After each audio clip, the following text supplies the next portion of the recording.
En esta presentación abordaremos el estudio de la arteria ilíaca interna, su distribución y su contribución para la vascularización sanguínea del bacinete o pelvis óseo y de las vísceras que contiene.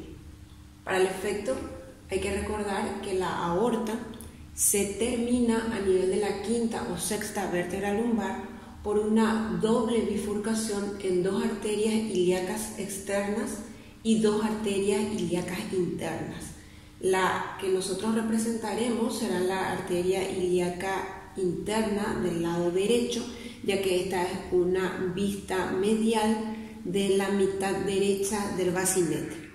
Las arterias ilíacas internas, denominadas anteriormente también hipogástricas, divergen en un ángulo aproximadamente de 60 grados entre ellas, y en algunas especies, como por ejemplo la especie bovina, del ángulo de bifurcación se origina la arteria sacra media, que posteriormente se continúa como arteria coxígea media en la región de la cola.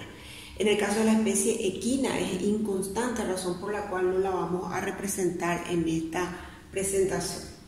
La arteria ilíaca interna, a fin de asegurar su cometido, que es la vascularización del bacinete y de las vísceras que contiene, se vale de dos ramas que son la arteria glútea caudal o rama parietal y la arteria pudenda interna o rama visceral.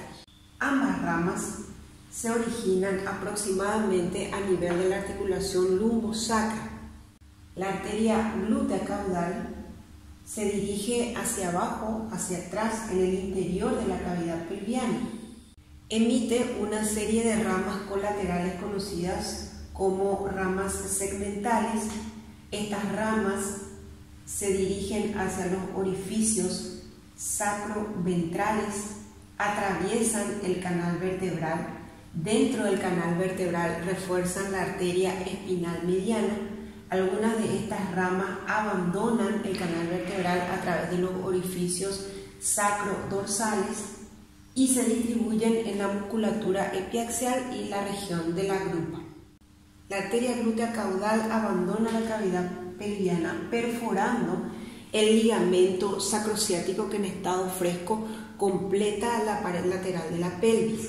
Una vez fuera de la cavidad pelviana se distribuye en los músculos glúteo-bíceps, semitendinoso, semimembranoso. Existe una rama que parece como continuar el trayecto de la glútea caudal, aunque el calibre es menor. Esa rama recibe la denominación de caudal ventrolateral o simplemente coxígea.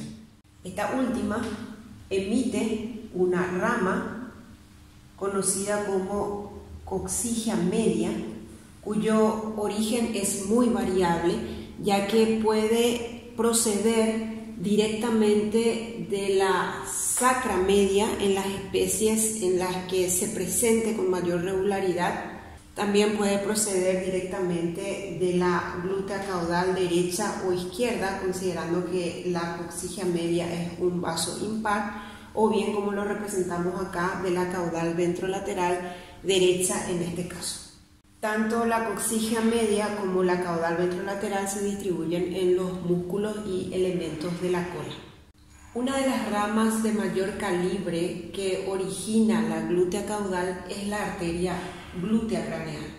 La arteria glútea craneal abandona la cavidad pelviana a través del agujero ciático mayor.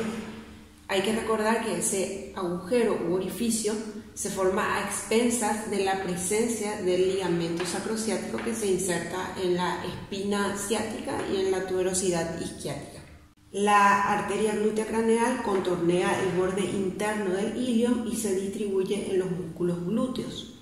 De la arteria glútea craneal se desprende en ángulo recto una arteria conocida con el nombre de ilio lumbar. Otra de las ramas que se desprende de la arteria glútea craneal es la arteria obturadora.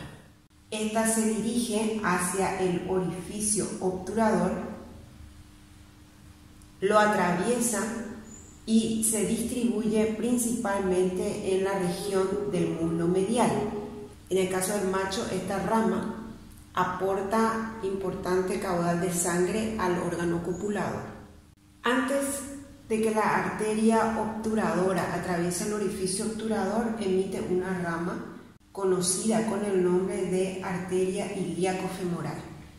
La arteria ilíaco-femoral es principal responsable del aporte sanguíneo al cuádriceps femoral. Hay que recordar que el cuádriceps femoral es uno de los músculos de la región femoral, específicamente femoral craneal, y como su nombre lo indica, está constituido por 4 vientres carnosos. En este caso en particular, la ilíaco-femoral se introduce entre el recto femoral y el vasto lateral.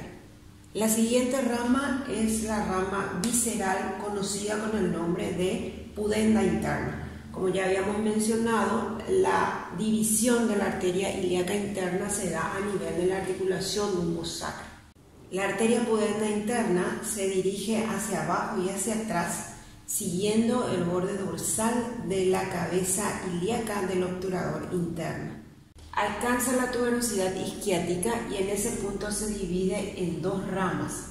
Una rama perineal que se distribuye a la región del perineo, base de la cola, vulva en el caso de la hembra, y la arteria del bulbo en el caso del macho, del clítoris en el caso de la hembra, aproximadamente a nivel de la espina isquiática.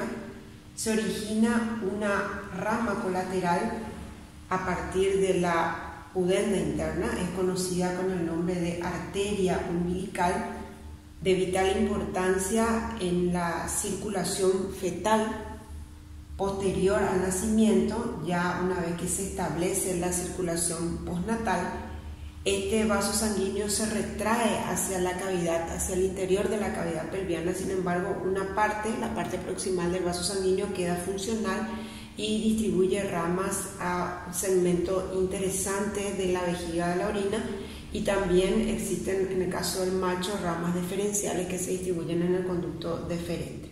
Otra rama que se desprende a partir de la arteria pudenda interna es la denominada arteria vaginal para el caso de la hembra y arteria prostática en el caso del macho.